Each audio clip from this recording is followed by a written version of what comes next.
こんにちは、ヘビアのひろあきです。デューレプタイルズではですね、かなり大きな規模のブリードルームを作っていまして、おおよそ完成したので、まだ今ちょっと作り途中のところもあるんですけど、今日はブリードルームツアーをして皆さんにこんなところでデューレプタイルズのボールパイソンは飼育されているんだよ、繁殖されているんだよっていうのをご覧いただきたいと思います。これ入り口で、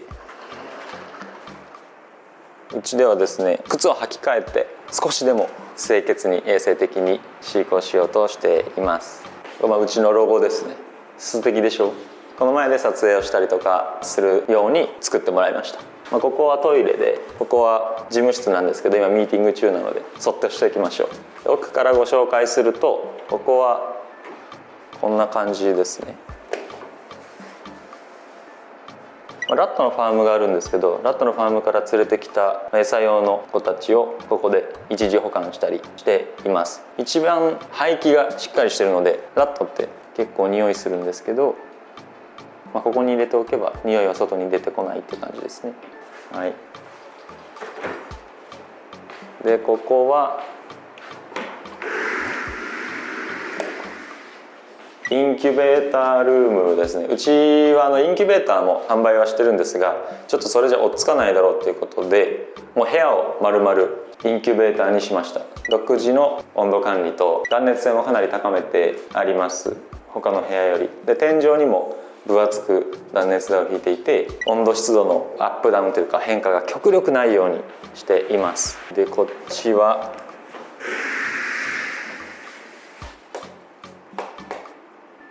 まだ資材がたくさんあるんですけど、生まれたベビーたちを育てる部屋ですね。卵が生まれました、卵が帰りました、その子たちをここに連れてきて、ここで大きくなるまで育てる。生まれた卵はお店に連れて行ってお迎え待ち、新しい家族待ちの子になるパターンと、種親になっていくパターンはここで飼育されていくことになります。ベビールームですね。廊下があって、こんな風に3つ部屋があるんですけど、3つの部屋に分けて管理をしています。こんな感じですね。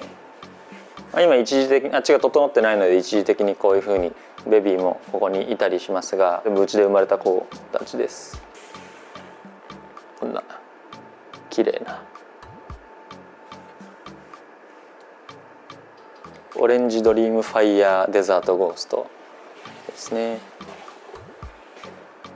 アザンデザートゴースト、アザンデザゴってやつです。クラウンなんかもやっぱりいます。めっちゃ綺麗じゃない？もうなんか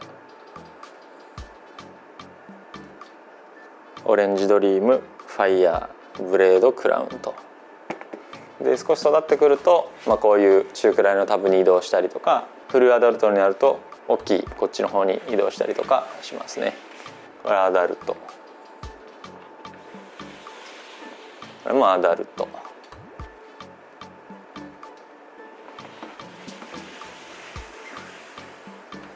で、結構こだわったのが温度湿度の変化が少ないように、エアコンもかなり大馬力のものにしましたし、あとは断熱材をきっちり入れていって、夏とか冬とかの温度差が少ないようにしています。それとアメリカのフリーダムブリーダーっていう会社がヘビを飼育するためのブリードするための専用ラックを作ってるんですけど、これもアメリカから持ってきてめっちゃ大変だった。日本に送ったことないって言われて、船の手配から何から全部やって、でもそのおかげでアメリカっぽいでしょ、世界っぽいでしょ。こういう作業台もあったりしますね。ここにこういうのを乗せて、水をあげたりとか床材を変えたりとかしています。じゃあ次の部屋も行ってみましょう。こっちにもまだちっちゃいヘビたちもいるし、大きいヘビたちもいるし、成長途中のヘビたちもいます。昨日脱皮した感じですね。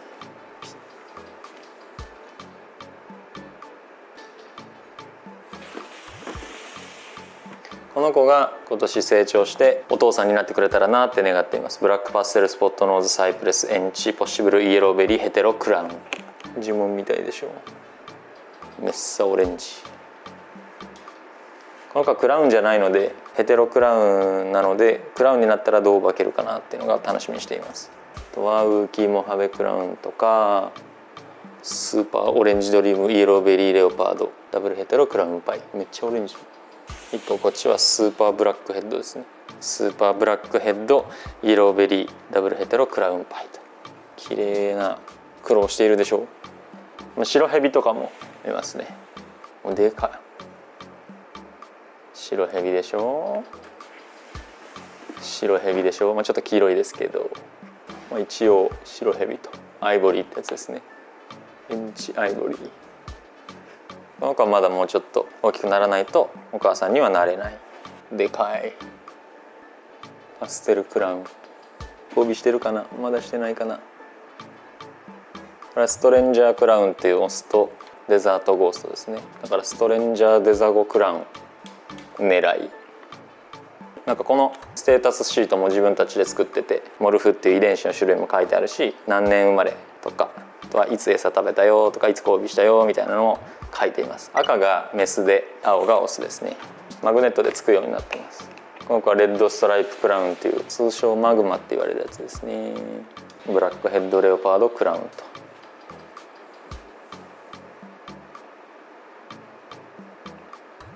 ブリードルーム完成するまではうちの種親とかっていうのをなかなかお見せする機会はなかったんですけど、こんな感じの子たちもいるし、もっと結果が出てからお見せするために内緒にしてる子たちもいるしという感じです。で最後の部屋行ってみましょう。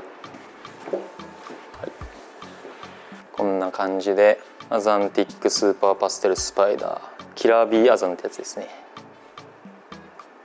モハベデザートゴースト。ここでかいよ。 GHI モハベブリンブリンでしょ。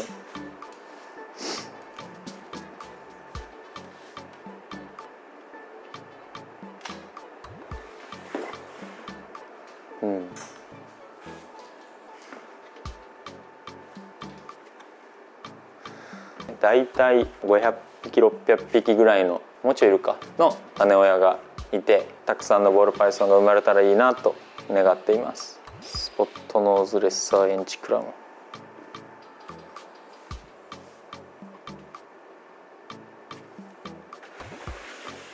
パステルゴーストクラウン。もうちょいかな、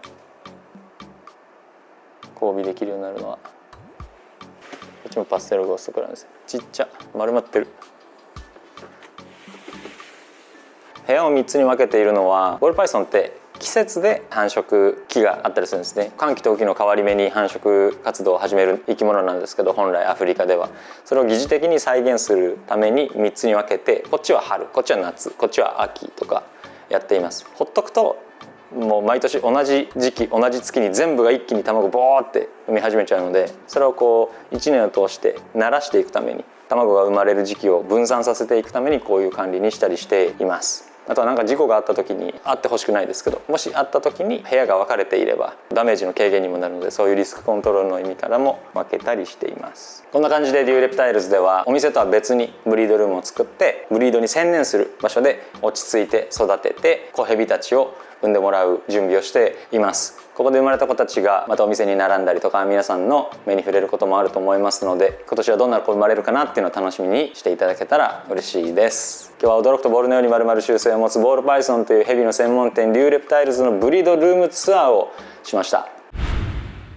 当店の販売しているヘビをご覧になりたい方は、概要欄にあるホームページまたはライブ配信での紹介動画をご覧ください。飼育やご購入についてご質問のある方は公式 LINE からお問い合わせをお待ちしています。